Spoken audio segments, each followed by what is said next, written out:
I've got a question for you today. Have you ever had an awkward conversation?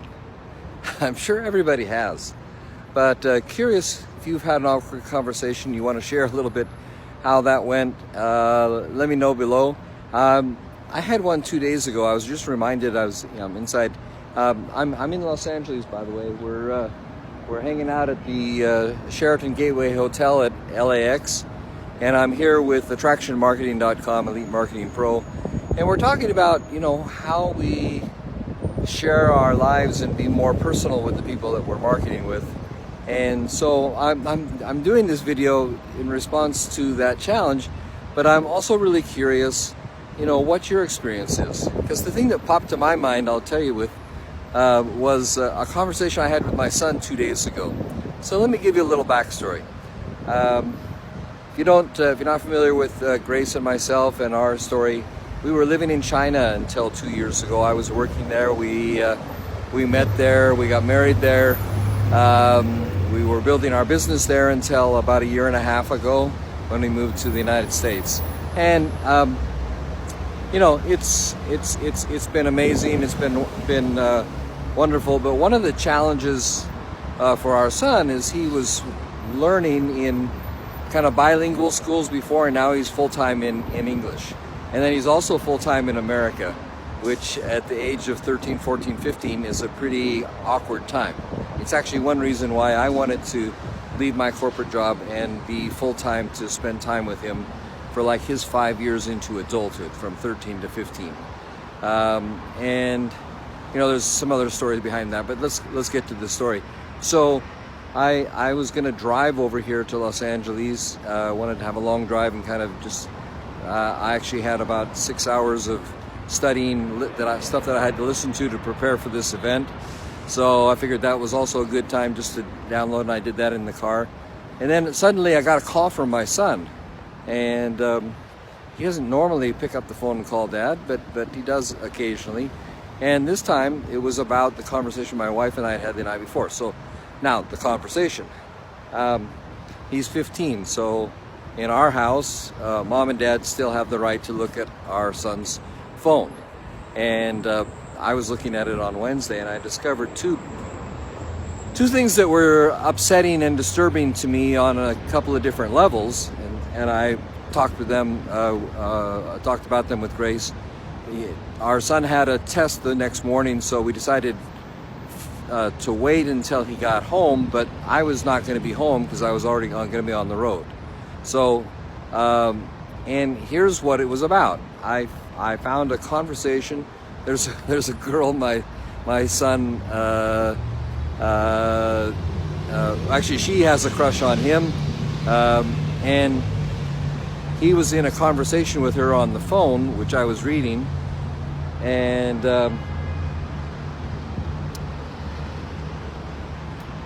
what my son said in the conversation, which was the disturbing thing, is, and he used a common word that starts with, it's an F word. You all know probably what that means. And he said in his little text back and forth with his 15-year-old female friend who has a crush on him, that so-and-so wants to F you. And I was like, oh my God. So it looked like my son was telling this young girl that another boy wanted to be intimate with her, right? In very explicit terms. Now that's not like my son. That's not how he operates, but you just never know in today's day and age what your kids are actually doing and thinking. So this is why, until they leave home, you get to look at their phone and help them along the way. So that kind of made me curious, and I looked in a couple other chat things, and I found something else of similar content.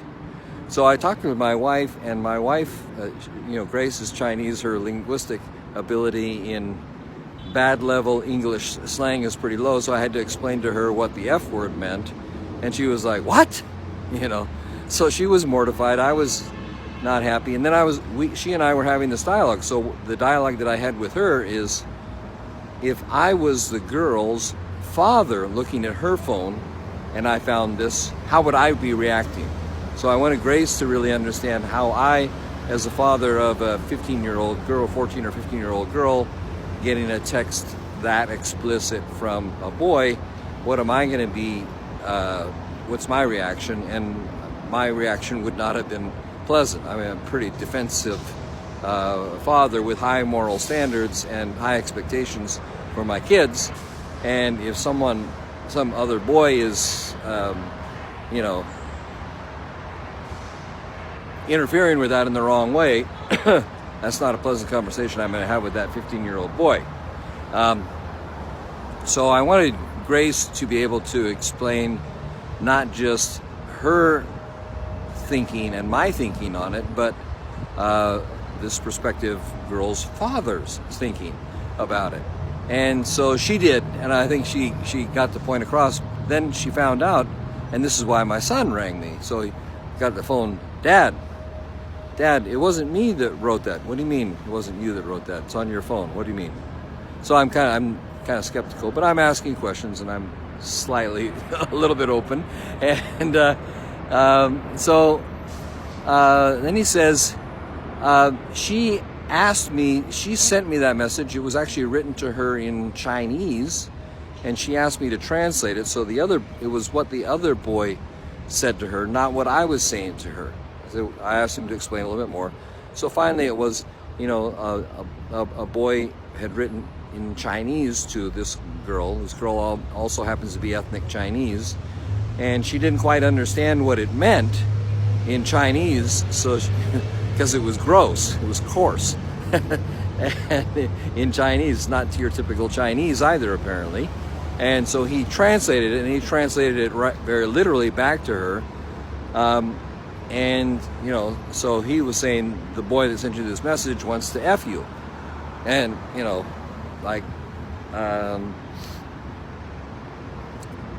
so I mean, that was a huge relief to me, that it wasn't my son just sort of sharing, because it looked to me, the way it was written in the message, and this is I guess the point of the video, we as people, as communicators, as parents, or in anytime you're having an inappropriate conversation, you know what you know, but you don't know everything, right? So this is what I'm learning. This is what this is the point of the message here.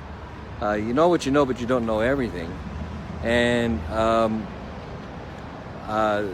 so he was actually doing this girl a favor by translating it. And now I said, okay, well, so that lessens it a little bit. Now, my son's name's Tom. Tom, could you have rephrased your translation in a less crude fashion? What do you mean, Dad?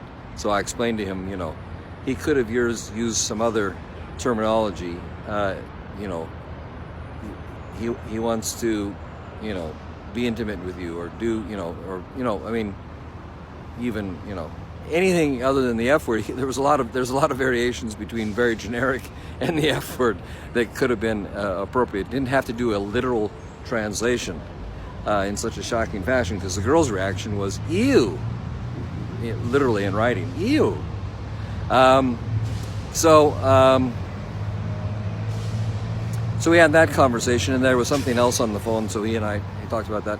But I just wanted to ask you if you've ever had, a really awkward or inappropriate conversation. This one turned out because my son and I actually were open enough with each other and have good enough communication channels to where I could talk very straight with him, and he could straighten me out on some things that I didn't understand, and I could straighten him out on some things that he didn't understand. He never thought about, what if the girl's father saw that, or someone else saw it, what would they think? He never thought about making it more polite. He didn't think about making his response more as a gentleman and as a young man of integrity to this girl, rather than the crude way he just kind of flipped it back to her. Flipped it in like the, read my middle finger. Not that context. I meant literally flipped it back to her in a translation. But I think you're getting the idea. Now, what does this have to do with marketing?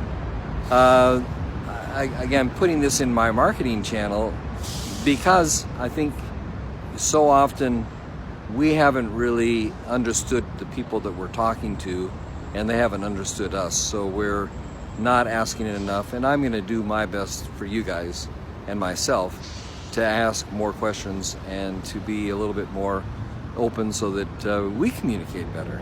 But I'd love to hear your experience. If you've ever had an awkward conversation, did it turn out, did it have a nice twist and an upward turn like mine did?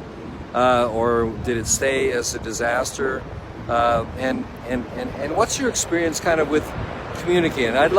We have a little exchange here, so if you wouldn't mind, post, comment, do it below on YouTube. I'm going to have it also in the comments on Facebook, in our Facebook page, so let me know. Hope this didn't embarrass you too much. I mean, it's kind of a normal parent-child thing, but it taught me a good lesson. I hope that sharing helps you as well. Okay, thanks, bye-bye.